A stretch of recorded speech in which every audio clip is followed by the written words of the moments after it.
आणि दादा आजींचं खूप लाडका होता.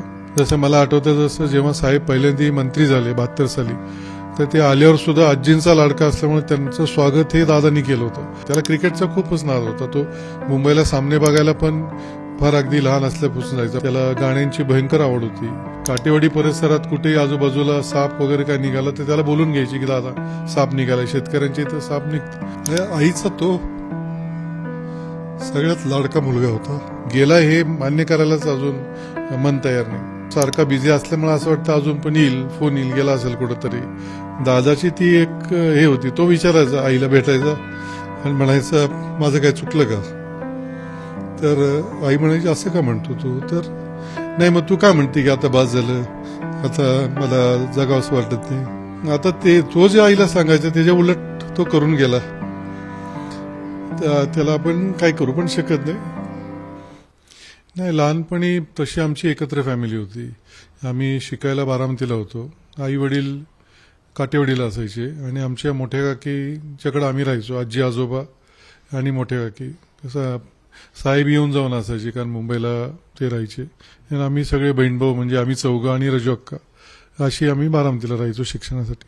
लहानपणी आम्ही शेतकऱ्याचं जसं कुटुंब असतं तसं काटेवाडीहून सगळं सामान यायचं आणि जे काही सुट्ट्या असतील ते एकत्र करायचो. शाळा आणि बाकीचं आमचं एकत्रच असायचं. रात्री अभ्यास एकत्र करायचो.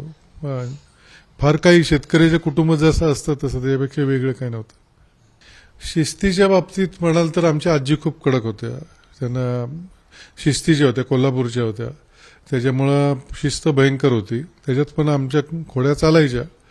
आणि दादा आजींचं खूप लाडका होता आमच्या सगळ्यांपेक्षा. कारण त्याला बरोबर माहिती होतं की आजींना काय काय रोज पेपर वाचणं ते आजींना आवडायचं की रोज पेपर हा वाचलाच पाहिजे. त्याच्यामुळे तो शाळेतून आलेला पहिला पेपर वाचणार.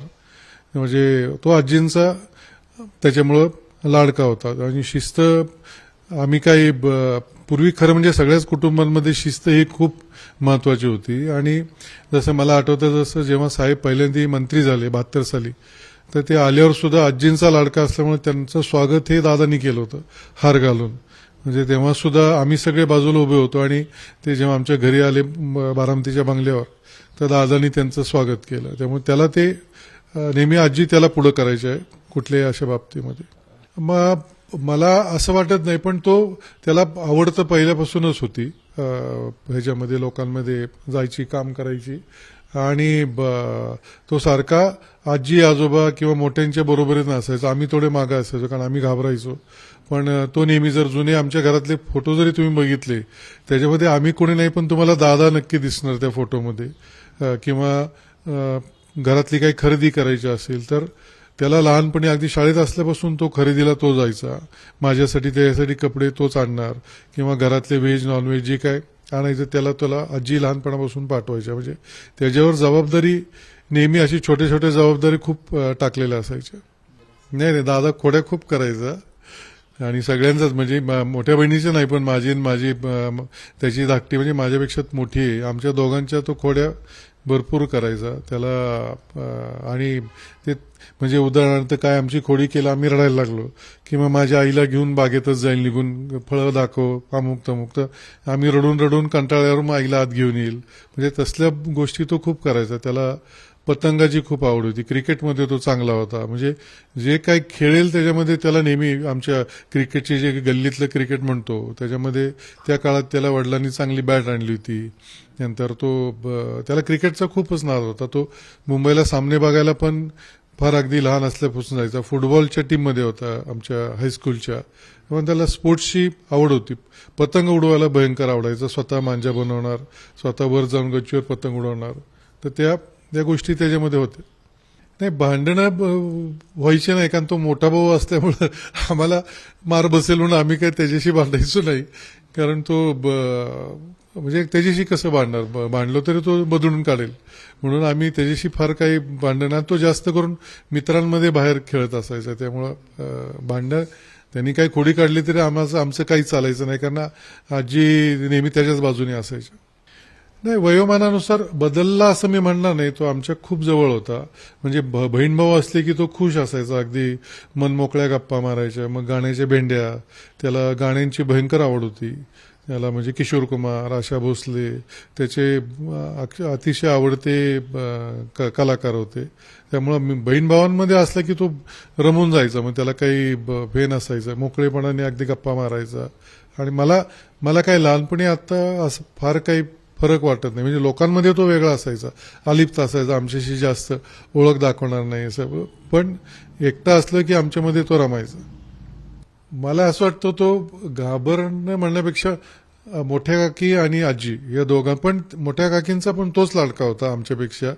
आणि म्हणजे त्याला बरोबर कळायचं की मोठ्या जे काही आमच्यातले आहे त्यांना कसं पटवायचं, ह्याच्यामध्ये तो भयंकर हुशार होता. त्याच्यामुळे त्याला कोणी रागवलेलं मला तरी आठवत नाही की तो कोणाला घाबरेल असं. म्हणजे त्याला पाहिजे तेच तो करायचा आणि ते बरोबर त्यांना पण पटवून द्यायचा की मी कसं बरोबर करतोय. जरी म्हणजे तब्येतीने तो किरकोळच होता, पण साप तो पकडायचा. आमच्या शेतावर कुठेही साप निघाला किंवा काटेवाडी परिसरात कुठेही आजूबाजूला साप वगैरे काय निघाला तर त्याला बोलून घ्यायची की दादा साप निघाला, शेतकऱ्यांच्या इथं साप निघतं, तर ते पकडायला दादा जायचा. म्हणजे त्याला भीती ही नव्हती. का नव्हती मला माहित नाही, पण आश्चर्यकारक होतं, त्याला भीती वाटायचीच नाही. आईचा तो सगळ्यात लाडका मुलगा होता. कारण तो दर शनिवारी आईला भेटायचा बारामतीला आल्यावर. कारण मी मुंबईत राहतो, माझी बहीण एक पुण्यात राहते, एक कोल्हापूरला राहते. त्यामुळं आमचं भेटणं आईला कमी व्हायचं. तो मात्र दर शनिवारी आईला येऊन भेटायचा. आणि आईला जर बरं नसलं मग तो भयंकर डिस्टर्ब व्हायचा. मग तो लांब पळायला बघायचा. म्हणजे मग बहिणीला फोन करेल, दुसऱ्या बहिणीला फोन करेल की लवकर या, लवकर न्या, दवाखान्यात न्या, बाहेरून चौकशी करेल. पण तो स्वतः फेस करायला घाबरायचा आणि व्यक्त नाही करायचं, पण कळायचं आम्हाला की आईला काय झालं की तो भयंकर डिस्टर्ब व्हायचा. नाही, मला वाटतं 88 साली साहेब जेव्हा परत आले मुंबईला, तेव्हापासून हा लोकांची बारामतीमध्ये कामं करायला लागला. आधी पण तो डायरेक्टर होताच. म्हणजे माझे वडील गेल्यानंतर त्या कारखान्यावर दादा 18-19 वर्षी मला वाटतं डायरेक्टर झाला होता साखर कारखान्यावर. आणि तिथं त्यांनी सुधारणा ऑलरेडी त्याच्या पद्धतीने सुरू केल्या होत्या. त्याच्यामुळं त्याच्यानंतर जो पुण्याला जाऊन लोकांची कामं घेऊन जाणं म्हणजे प्रचंड कष्टाळू होतं. त्याच्या एवढ्या आमच्या भावांमध्ये मला नाही वाटत आम्ही कुणी कष्ट केले असतील. सकाळी 5 वाजल्यापासून तो रात्री 10-11 वाजेपर्यंत त्याला दुसरं काही सुचायचंच नाही. प्रचंड त्याचा स्टॅमिना होता आणि त्याला काम काम काम. म्हणजे मला तर आश्चर्य वाटतं की त्याला तो स्वतःला कामात नेहमी तो कामातच असायचा काही ना काहीतरी. प्रचंड त्याला स्वच्छतेची आवड होती, अगदी टोकाची. ती शाळेत असल्यापासून. म्हणजे आमचं 4 भावांचं जे कपाट होतं त्याच्यामध्ये प्रत्येकाचा आपापला कप्पा होता, तर त्याच्यात सगळ्यात स्वच्छ कप्पा दादाचा होता. आणि आमचे बाकीचे सगळे गबाळे असायचे, म्हणून काकींनी त्याच्या कप्प्यामध्ये देव ठेवला होता की हा देवारा म्हणायचे. आपल्याकडं गावाकडे त्याला देवारा म्हणतात, सारखा कपाट उघडं असतं. आणि त्याची स्वच्छता लहानपणापासून तो टोकाचा स्वच्छ होता. म्हणजे अगदी स्वतः बेड बनवेल किंवा टॉवेल बघेल, सगळं चेक करेल का आहे का.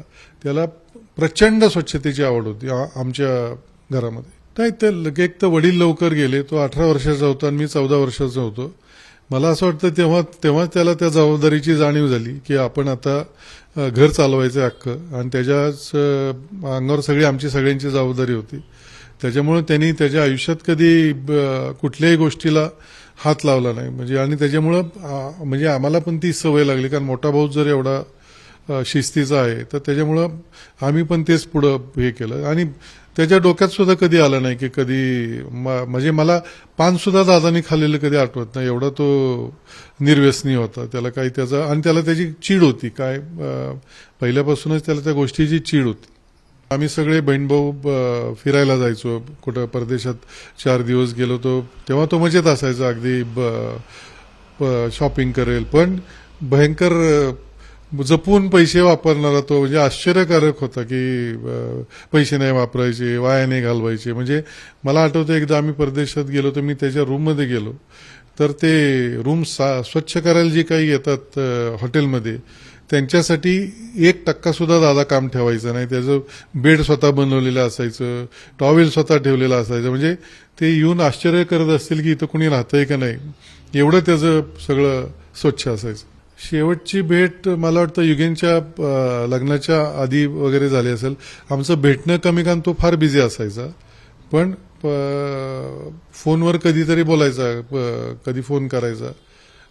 भेटणं मग आईच्याकडे कधी आम्ही गेलो तर तिथं भेटायचा फार, किंवा मग सणासुदीलाच भेटणं व्हायचं फार. काही माझ्या मोठ्या बहिणीचं त्याची भेट जास्त व्हायची, कारण ती मुंबईला बऱ्याच वेळा त्याच्याकडे जायची. काय सांगणं, खरं म्हणजे अजून पण ते खरं वाटतच नाही, कारण त्याच्याशी संपर्क तो सारखा बिझी असल्यामुळे असं वाटतं अजून पण येईल, फोन येईल, गेला असेल कुठंतरी, आणि रोज तर भेटत नव्हतो. त्याच्यामुळे तो गेला याच्यावर खरं म्हणजे विश्वासच बसत नाही. त्याच्यामुळं अजून आता कधीतरी त्याची कमी जाणवती. अजून ती प्रोसेस सुरू नाही झाली असंच मला वाटतं, की तो गेला हे मान्य करायलाच अजून मन तयार नाही. काय बोलणार म्हणजे आता मला आठवतं की आई आमची आता 89 वर्षाची आहे. तर आई कधी कधी आजारी असायची, मग ती म्हणायची आता बास, कारण माझे वडील गेल्यानंतर आई 50 वर्ष जगली. तर ती म्हणायची कधी कधी की बस. मग आम्ही काय बोलू शकायचो नाही, पण दादाची ती एक हे होती, तो विचारायचा आईला, भेटायचा आणि म्हणायचा माझं काय चुकलं का.